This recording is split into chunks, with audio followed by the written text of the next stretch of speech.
गौरी पुत्र गणेश भगवान की जय। श्री शिवाय नमस्तुभ्यम। प्रिय भक्तजनों, आप और आपके समस्त परिवारजनों को नाग पंचमी की हार्दिक शुभकामनाएं।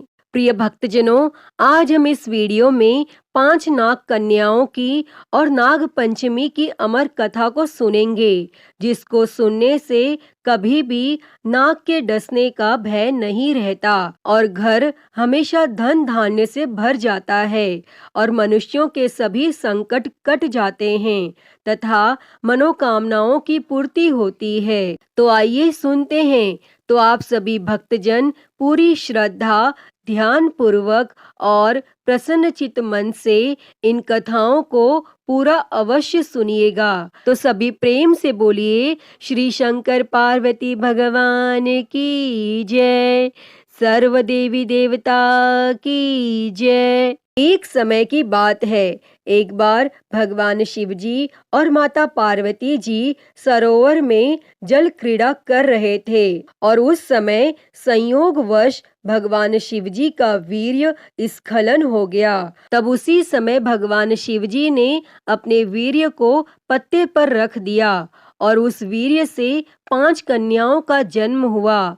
लेकिन यह कन्याएं मनुष्य रूप में न होकर नाग रूप में थी और माता पार्वती को इस बारे में कोई जानकारी नहीं थी कि शिव लीला से 5 नाग कन्याओं का जन्म हो चुका है। लेकिन भगवान शिव जी को सब पता था और वे उनसे गणेश जी और कार्तिकेय जी की तरह स्नेह भी रखते थे। इसीलिए वे हर सुबह जाकर सरोवर के पास 5 कन्याओं से मिलते थे और उनके साथ खेलते थे। ऐसा कई दिनों तक चलता रहा।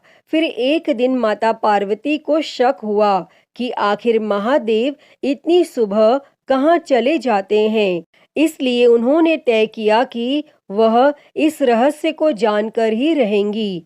एक दिन जब भगवान शिव जी सरोवर के लिए सुबह निकले, तब माता पार्वती भी उनके पीछे पीछे सरोवर तक पहुंच गई। तब माता पार्वती जी ने देखा कि महादेव पिता की तरह उन 5 नाग कन्याओं के साथ खेल रहे हैं और माता पार्वती को यह देखकर बहुत क्रोध आ गया और उन्होंने क्रोध के वशीभूत होकर उन 5 नाग कन्याओं को मारना चाहा। और जैसे ही उन्होंने मारने के लिए पैर उठाया, तभी भोलेनाथ ने उनको रोक लिया और बताया कि यह 5 नाग कन्याएं आपकी पुत्री हैं।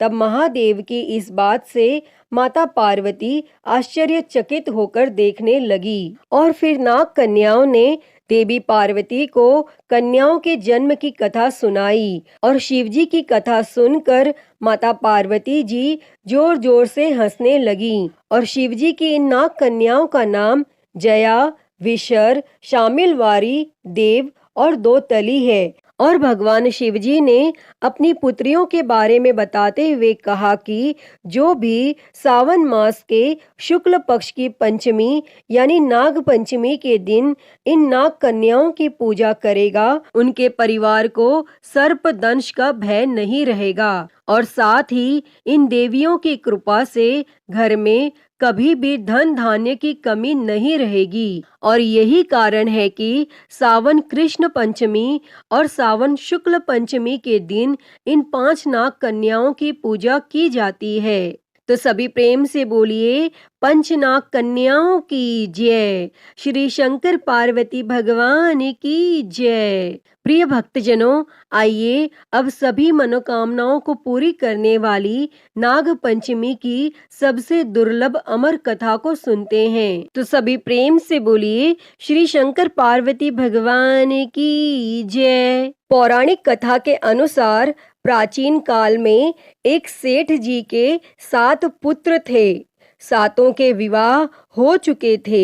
सबसे छोटे पुत्र की पत्नी श्रेष्ठ चरित्र की, विदुषी और सुशील थी, परंतु उसको भाई नहीं था। एक दिन बड़ी बहू ने घर लीपने को पीली मिट्टी लाने के लिए सभी बहुओं को साथ चलने को कहा, तो सभी धलिया और खुरपी लेकर मिट्टी खोदने लगी और तभी वहां एक सर्प निकला जिसे बड़ी बहू खुरपी से मारने लगी। और यह देखकर छोटी बहू ने उसे रोकते हुए कहा, मत मारो इसे, यह बेचारा निरपराध है। तब यह सुनकर बड़ी बहू ने उसे नहीं मारा और तब सर्प एक ओर जा बैठा।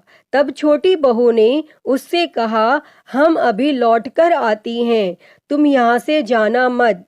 और यह कहकर वह सबके साथ मिट्टी लेकर घर चली गई और वहाँ काम काज में फंसकर सर्प से जो वादा किया था उसे भूल गई। और उसे दूसरे दिन वह बात याद आई तो सबको साथ लेकर वहां पहुंची और सर्प को उस स्थान पर बैठा देखकर बोली, सर्प भैया नमस्कार। सर्प ने कहा, तू भैया कह चुकी है इसीलिए तुझे छोड़ देता हूँ, नहीं तो झूठी बात कहने के कारण तुझे अभी डस लेता। तब वह बोली, भैया मुझसे भूल हो गई, उसकी क्षमा मांगती हूँ। तब सर्प ने कहा, अच्छा तू आज से मेरी बहन हुई और मैं तेरा भाई हुआ, तुझे जो मांगना हो मांग ले। तब वह बोली, भैया मेरा कोई नहीं है, अच्छा हुआ जो तू मेरा भाई बन गया। और कुछ दिन व्यतीत होने पर वह सर्प मनुष्य का रूप रखकर उसके घर आया और बोला कि मेरी बहन को भेज दो। तब सबने कहा कि इसका तो कोई भाई नहीं था। तो वह बोला, मैं दूर के रिश्ते में इसका भाई हूँ, बचपन में ही बाहर चला गया था। और तब उसके विश्वास दिलाने पर घर के लोगों ने छोटी बहू को उसके साथ भेज दिया। और तब उसने मार्ग में बताया कि मैं वही सर्प हूँ, इसीलिए तू डरना नहीं, और जहाँ चलने में कठिनाई हो वहां मेरी पूंछ पकड़ लेना। तब छोटी बहू ने सर्प के कहे अनुसार ही किया और इस प्रकार वह उसके घर पहुंच गई और वहां के धन ऐश्वर्य को देखकर वह चकित हो गई। तब एक दिन सर्प की माता ने उससे कहा, मैं बाहर जा रही हूँ, तू अपने भाई को ठंडा दूध पिला देना। उसे यह बात ध्यान न रही और उसने गर्म दूध पिला दिया, जिससे उसका मुख बुरी तरह जल गया। और यह देखकर सर्प की माता बहुत क्रोधित हुई, परंतु सर्प के समझाने पर चुप हो गई। तब सर्प ने कहा कि बहन को अब उसके घर भेज देना चाहिए। तब सर्प और उसकी माता ने उसे बहुत सा सोना, चांदी, जवाहरात, वस्त्र, आभूषण आदि देकर उसके घर पहुंचा दिया। और इतना ढेर सारा धन देखकर बड़ी बहू ने ईर्ष्या से कहा, भाई तो बड़ा धनवान है, तुझे तो उससे और भी धन लाना चाहिए। तब सर्प ने यह वचन सुना तो सब वस्तुएं सोने की लाकर दे दी। तब यह देखकर बड़ी बहू ने कहा, इन्हें झाड़ने की झाड़ू भी सोने की होनी चाहिए। तब सर्प ने झाड़ू भी सोने की लाकर रख दी और सर्प ने छोटी बहू को हीरा मणियों का एक अद्भुत हार दिया था। उसकी प्रशंसा उस देश की रानी ने भी सुनी और वह राजा से बोली कि सेठ जी की छोटी बहू का हार यहाँ आना चाहिए। तब राजा ने मंत्री को हुक्म दिया कि उससे वह हार लेकर शीघ्र उपस्थित हो। तब मंत्री ने सेठ जी से जाकर कहा कि महारानी जी छोटी बहू का हार पहनेंगी और वह उससे लेकर मुझे दे दो। तब सेठ जी ने डर के कारण छोटी बहू से हार मांगकर दे दिया और छोटी बहू को यह बात बहुत बुरी लगी और उसने अपने सर्प भाई को याद किया और वहां आने की प्रार्थना की। भैया, रानी ने हार छीन लिया है, तुम कुछ ऐसा करो कि जब वह हार उसके गले में रहे तब तक के लिए सर्प बन जाए और जब वह मुझे लौटा दे तब हीरों और मणियों का हो जाए। तब सर्प ने ठीक वैसा ही किया। जैसे ही रानी ने हार पहना वैसे ही वह सर्प बन गया और यह देखकर रानी चीख पड़ी और रोने लगी। और यह देखकर राजा ने सेठ के पास खबर भेजी कि छोटी बहू को तुरंत भेजो। तब सेठ जी डर गए कि राजा न जाने क्या करेगा। वे स्वयं छोटी बहू को साथ लेकर उपस्थित हुए और राजा ने छोटी बहू से पूछा, तूने क्या जादू किया है? मैं तुझे दंड दूंगा। तब छोटी बहू बोली, राजन धृष्टता क्षमा कीजिए, यह हार ही ऐसा है कि मेरे गले में हीरों और मणियों का रहता है और दूसरे के गले में सर्प बन जाता है।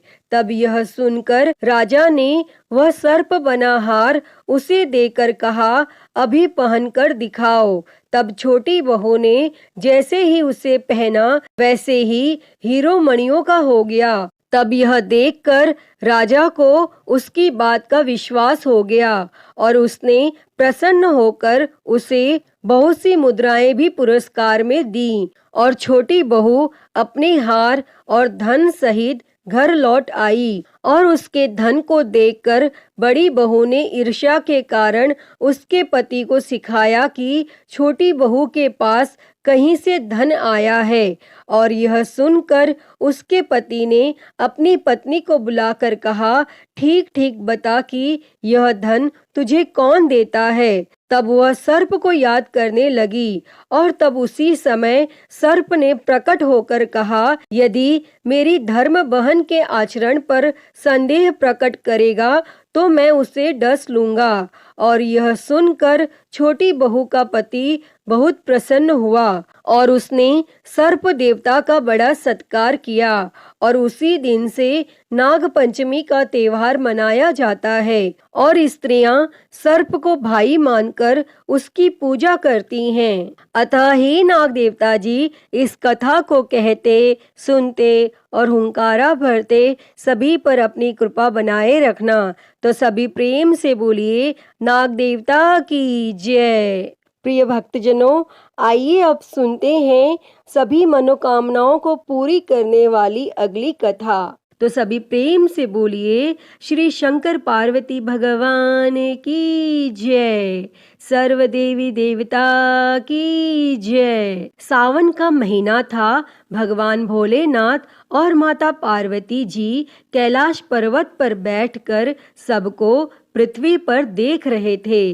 कोई शिवलिंग पर जल चढ़ा रहा था तो कोई दूध चढ़ा रहा था और कोई बहुत दूर से गंगा जल लाकर चढ़ा रहा था। तब उन सबको ऐसा करता देखकर माता पार्वती ने भगवान भोलेनाथ से कहा, यह सब जो आपको इतना कुछ अर्पित कर रहे हैं, इनसे इन्हें क्या फल मिलेगा? तब इस पर भगवान भोलेनाथ ने कहा, जो लोग मुझे सावन मास में जल अर्पित करते हैं उन्हें स्वर्ग की प्राप्ति होती है। तब इस पर माता पार्वती ने हैरानी से कहा, क्या भगवान ऐसा होता है? तो इसका मतलब यह लाखों करोड़ों लोग जो आपको सावन में जल अर्पित कर रहे हैं, क्या वो सभी स्वर्ग प्राप्त करेंगे? तब भगवान भोलेनाथ ने कहा, पार्वती, तन से स्नान कराने से ज्यादा महत्व मन से स्नान कराने वाले का है। तब माता पार्वती ने कहा, प्रभु, यह कैसे पता चलेगा कि कौन मन से स्नान करा रहा है? तब भगवान भोलेनाथ ने कहा, पार्वती, यह पता चल जाता है कि कौन मन से स्नान करा रहा है। आइए यह बताने के लिए मैं आपको पृथ्वी पर लेकर चलता हूँ।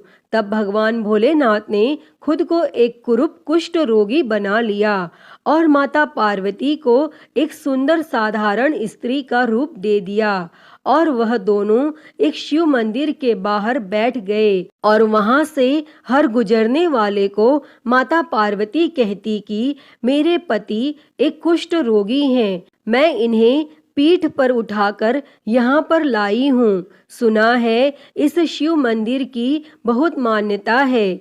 मेरे पति कोढ़ी हैं। अगर इनके द्वारा मैं एक लोटा गंगा जल इस मंदिर के शिवलिंग पर चढ़ा दूं तो यह ठीक हो जाएंगे। कोई हमारी मदद करो। हमने 2 दिनों से कुछ नहीं खाया है।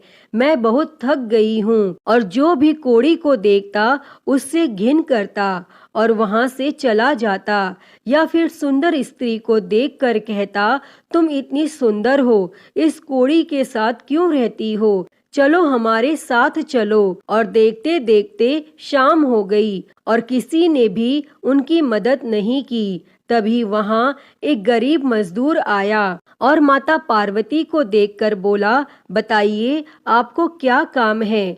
आप यहाँ इस तरह क्यों बैठे हैं? तब माता पार्वती ने उस लड़के को सारी बात बताई। तब इस पर उस लड़के ने कहा, यह लो, मेरी माँ ने मुझे 4 रोटियां खाने को दी थी। पहले आप इसे खाकर अपनी भूख शांत करो, क्योंकि कलयुग में आप एक ऐसी स्त्री हो जो अपने पति की इस तरह सेवा कर रही हैं। मैं आपको प्रणाम करता हूँ। मैं आपके पति को अपने कंधे पर ले जाकर भोलेनाथ के दर्शन कराऊंगा और इनके द्वारा भोलेनाथ को जल अर्पित कराऊंगा। और तब उस लड़के ने कुष्ठ रोगी के रूप में आए भगवान भोलेनाथ को अपने कंधे पर उठाया और भगवान शिव के दर्शन कराए और शिवलिंग पर जल अर्पित करवाया। तब ऐसा होने के बाद भगवान शिव और ने महाकाल माता भक्ति ज्ञान पार्वती चैनल से को कहा, सब्सक्राइब कर देखिए नोटिफिकेशन बेल को जरूर ऑन कर लें। तन हर से हर नहीं, महादेव। मन से स्नान धन्यवाद। कराया है। उन करोड़ों लोगों में से यह है जो स्वर्ग को प्राप्त करेगा। प्रिय भक्तजनों, तभी तो कहते हैं जो मन को मैला करे और तन को धोए वो फूल झाड़े और कांटे बोए। अतः हे शंकर पार्वती भगवान जी इस कहानी को कहते, सुनते और हुंकारा भरते सभी पर अपनी कृपा सदैव बनाए रखना। तो सभी प्रेम से बोलिए श्री उमापति शंकर भगवान की जय। सर्व देवी देवता की जय। प्रिय भक्तजनों, तो मैं उम्मीद करती हूँ कि आपको आज की यह कहानी पसंद आई होगी। और अगर वीडियो अच्छी लगी हो तो इसे लाइक करें, ज़्यादा से ज़्यादा शेयर करें और कमेंट में श्री शंकर पार्वती भगवान की जय लिखना ना भूलें। और महाकाल भक्ति ज्ञान चैनल को सब्सक्राइब कर नोटिफिकेशन बेल को ज़रूर ऑन कर लें। हर हर महादेव। धन्यवाद।